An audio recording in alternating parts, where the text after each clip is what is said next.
Hello guys, welcome back to our YouTube channel scrumptious viewers. നമ്മളിന്ന് ഉണ്ടാക്കാൻ പോകുന്നത് super delicious ആയിട്ടുള്ള ഒരു സിമ്പിൾ റൈസും ചിക്കൻ പെരട്ടുമാണ്. അതിന് വേണ്ടിയിട്ട് നമുക്ക് 3 ഗ്ലാസ് ബാസ്മതി റൈസ് എടുക്കാം. അത് നന്നായിട്ട് കഴുകി നമുക്ക് സോക്ക് ചെയ്യാൻ വെക്കാം. ഒരു ഹാഫ് അവർ വെച്ചാൽ മതി.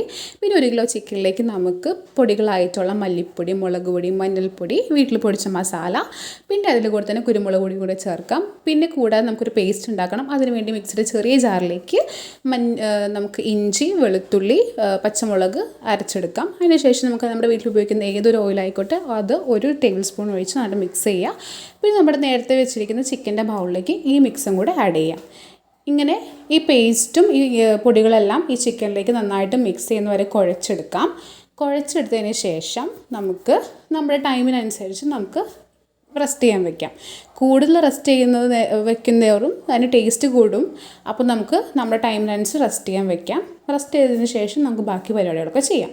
ഓക്കെ, അങ്ങനെ നമ്മൾ റൈസിനുള്ള പരിപാടിയാണ് ചെയ്യാൻ പോകുന്നത്. നമ്മളൊരു പാത്രം എടുത്തിട്ടുണ്ട്, നന്നായിട്ട് ചൂടായിട്ടുണ്ട്. അതിനകത്തേക്ക് നമുക്ക് 2 ടേബിൾ സ്പൂൺ ഓയിൽ ആഡ് ചെയ്ത് കൊടുക്കാം. ഞാനിപ്പോൾ യൂസ് ചെയ്യുന്നത് പാം ഓയിലാണ്. അതിലേക്ക് നമ്മുടെ കയ്യിലുള്ള അവൈലബിൾ ആയിട്ടുള്ള സ്പൈസസ് എന്തൊക്കെയാണോ അത് ആഡ് ചെയ്ത് കൊടുക്കാം. പിന്നെ ഞാൻ ഇവിടെ സ്പെഷ്യൽ ഇൻഗ്രീഡിയൻ്റ് ആയിട്ട് യൂസ് ചെയ്യുന്നത് നമ്മുടെ 2 കുഞ്ഞ് മാഗി ക്യൂബുകളാണ്. നമുക്കതൊന്ന് ക്രഷ് ചെയ്തിട്ട് നമുക്ക് ഇട്ട് കൊടുക്കാം. അപ്പോൾ ഈ സ്പൈസസ് ഒക്കെ ഒന്ന് മൂത്ത് വരുമ്പോഴേക്കും ആ പറഞ്ഞിട്ടുള്ള നമ്മുടെ മാഗി ക്യൂബ് ഒന്ന് മൂത്ത് വരും. ഒരു പ്രത്യേക ടേസ്റ്റാണ് നമുക്ക് റൈസ് ഇത് കഴിക്കുമ്പോൾ. ഞാൻ അഡീഷണൽ ആയിട്ട് ഇതിനകത്തേക്ക് സോൾട്ട് ഒന്നും ആഡ് ചെയ്യുന്നില്ല റൈസിലേക്ക്. ആക്ച്വലി ആ മാഗിയുടെ ഒരു ഉപ്പ് രസമൊക്കെ, മാഗി ക്യൂബിന് ഉപ്പ് രസമുണ്ട്. അപ്പോൾ കറക്റ്റ് റൈസിന് വേണ്ടിയിട്ടുള്ള ഒരു ഉപ്പ് അതിനകത്തുണ്ട്. സോ നിങ്ങൾക്ക് കുറവാണെന്നുണ്ടെങ്കിൽ നിങ്ങൾ ആഡ് ചെയ്താൽ മതി. അപ്പം നമുക്ക് 3 ഗ്ലാസ് അരിയാണല്ലോ, അപ്പോൾ നമുക്ക് 6 ഗ്ലാസ് വെള്ളം നമുക്ക് അതേ ഗ്ലാസ്സിൽ ഒഴിച്ച് കൊടുക്കാം. അങ്ങനെ നമ്മൾ ആദ്യം കുറച്ച് വെള്ളം ഒഴിക്കുക. അപ്പോൾ ജസ്റ്റ് ഒന്ന് പൊട്ടിത്തെറിക്കും, ഡോണ്ട് മൈൻഡ്. നമുക്ക് ബാക്കിയുള്ള വെള്ളം കൂടെ ആഡ് ചെയ്ത് കൊടുത്തിട്ട് അതൊന്ന് ബോയിൽ ചെയ്യണ വരെ വെയിറ്റ് ചെയ്യാം. അപ്പോൾ ബോയിൽ ആയി കഴിഞ്ഞാൽ നമ്മൾ നേരത്തെ കഴുകി ഊറ്റിയൊക്കെ വെച്ചിരിക്കുന്ന നമ്മുടെ റൈസ് നമുക്കതിനകത്തേക്ക് ചേർത്ത് കൊടുക്കാം. നമുക്ക് കുറച്ച് ബാച്ചിലായിട്ട് ചേർത്ത് ഇളക്കി യോജിപ്പിച്ച് നമുക്കൊരു 20 മിനിറ്റോളം നമുക്ക് അത് വേവാൻ വേണ്ടിയിട്ട് വെയിറ്റ് ചെയ്യാം. വെള്ളമൊക്കെ വറ്റി വരണ വരെ വെയിറ്റ് ചെയ്തതിന് ശേഷം നമുക്കത് എന്ത് ചെയ്യാം, തീ ഓഫാക്കി വയ്ക്കാം. ഇനി നമ്മൾ അങ്ങനെ തീ ഓഫാക്കി വെച്ച് അതൊന്ന് നന്നായിട്ട് വെന്ത് വരുന്ന വരെ വെയിറ്റ് ചെയ്യാം. നമുക്കിനി ചിക്കൻ പെരട്ടിന് വേണ്ടിയിട്ട് നമുക്കൊരു കടായി എടുക്കാം. ആ കടായിലേക്ക് എണ്ണ ആഡ് ചെയ്ത് കൊടുത്തിട്ടുണ്ട്. അതിനകത്തേക്ക് ഞാൻ ഇവിടെ സവാള, വീട്ടിൽ തന്നെ 2 മീഡിയം സൈസ് സവാള, കുറച്ച് കറിവേപ്പിലാണ് യൂസ് ചെയ്യുന്നത്. അത് മാത്രമേ ഞാൻ യൂസ് ചെയ്യുന്നുള്ളൂ. അതിനുശേഷം ഞാൻ എന്ത് ചെയ്യാം, ഇന്നത്തെ സവാളൊന്നും ആഡ് ചെയ്യുന്നില്ല. ആക്ച്വലി നമ്മൾ ചിക്കനിൽ പെരട്ടിയത് കൊണ്ടാണ് ഞാനിപ്പോൾ സവാളയിലൊന്നും ഇടാത്തത്.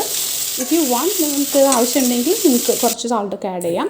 അപ്പോൾ അങ്ങനെ ഞാൻ സവാളൊക്കെ വഴന്ന് വന്നിട്ടുണ്ട്. അതിനകത്തേക്ക് നമ്മൾ നേരത്തെ പെരട്ടി വെച്ചിരിക്കുന്ന ചിക്കൻ അതിനകത്തേക്ക് ചേർത്ത് കൊടുക്കുക. നന്നായിട്ട് ചേർത്തതിന് ശേഷം നമുക്ക് ഹൈ ഫ്ലെയിമിലിട്ടിട്ട് തന്നെ നന്നായിട്ടൊന്ന് മിക്സ് ചെയ്തെടുക്കാം. മിക്സ് ചെയ്തതിന് ശേഷം നമുക്ക് അടച്ച് വെച്ചിട്ട് ഒരു 15 മിനിറ്റോളം അടച്ച് വെച്ച് വേവിക്കാം. അടച്ച് വെച്ച് വേവിച്ചതിന് ശേഷം അതിൽ നിന്നുള്ള ചിക്കനിൽ നിന്നുള്ള വെള്ളം തന്നെയാണ് ഇതിനകത്ത് നിന്ന് ഇറങ്ങുന്നത്. നമ്മൾ എക്സ്ട്രാ വെള്ളമൊന്നും ഉപയോഗിക്കുന്നില്ല. ഇഫ് യു വാണ്ട് സെമി ഗ്രേവിയൊക്കെ ആണ് വേണ്ടതെന്നുണ്ടെങ്കിൽ നമുക്കതിനകത്തേക്ക് ആ വെള്ളം ആഡ് ചെയ്ത് കൊടുക്കാം. ഞാനിപ്പോൾ ഇതിനകത്ത് വെള്ളമൊന്നും ആഡ് ചെയ്ത് കൊടുക്കുന്നില്ല. ചിക്കനിൽ നിന്നുള്ള വെള്ളമാണ് ഇറങ്ങുന്നത്. അപ്പോൾ നമ്മുടെ ചോറ് നല്ല ഒരു 25 മിനിറ്റ്സ് കഴിഞ്ഞപ്പോഴേക്കും നന്നായിട്ട് വെന്ത് വെള്ളമൊക്കെ വറ്റി വന്നിട്ടുണ്ട്. അതിലേക്ക് നമ്മൾ പാലിലേക്ക് കുറച്ച് മഞ്ഞൾപ്പൊടി ആഡ് ചെയ്ത മിക്സ് ഞാൻ കുറച്ച് ഒഴിക്കുന്നുണ്ട്. നിങ്ങൾക്ക് വേണമെന്നുണ്ടെങ്കിൽ അങ്ങനെ ചെയ്താൽ മതി. എന്നിട്ട് നമുക്ക് പിന്നെയും എന്ത് ചെയ്യാം, നമ്മൾ ഇനി വെള്ളംപാറൊക്കെ ആവുന്ന വരെ നമുക്ക് ആ പാത്രം അടച്ച് വയ്ക്കാം. ഒരു 30 മിനിറ്റ്സൊക്കെ അടച്ച് വയ്ക്കാം കേട്ടോ. എന്നിട്ട് നമ്മുടെ ചിക്കനിൽ നിന്നുള്ള വെള്ളമൊക്കെ ഇറങ്ങി ഒരു സെമി ഗ്രേവി ആയിട്ടുണ്ട്. നിങ്ങൾക്ക് വേണമെന്നുണ്ടെങ്കിൽ അത് കുറച്ച് നേരം കൂടെ ഒന്ന് വെച്ച് ഒന്ന് പെരട്ടി കൊടുക്കാം. അതിനകത്തേക്ക് ഞാനിപ്പോൾ ആഡ് ചെയ്ത് കൊടുക്കുന്നത് കസ്തൂരി മേത്തിയാണ്. അത് കറി ഉണ്ടെങ്കിൽ ആഡ് ചെയ്ത് കൊടുക്കാം, അല്ലെങ്കിൽ വേണ്ട. അങ്ങനെ സൂപ്പർ ഡെലീഷ്യസ് ആയിട്ടുള്ള ചിക്കൻ പെരട്ടി ഇവിടെ റെഡി ആയിട്ടുണ്ട്.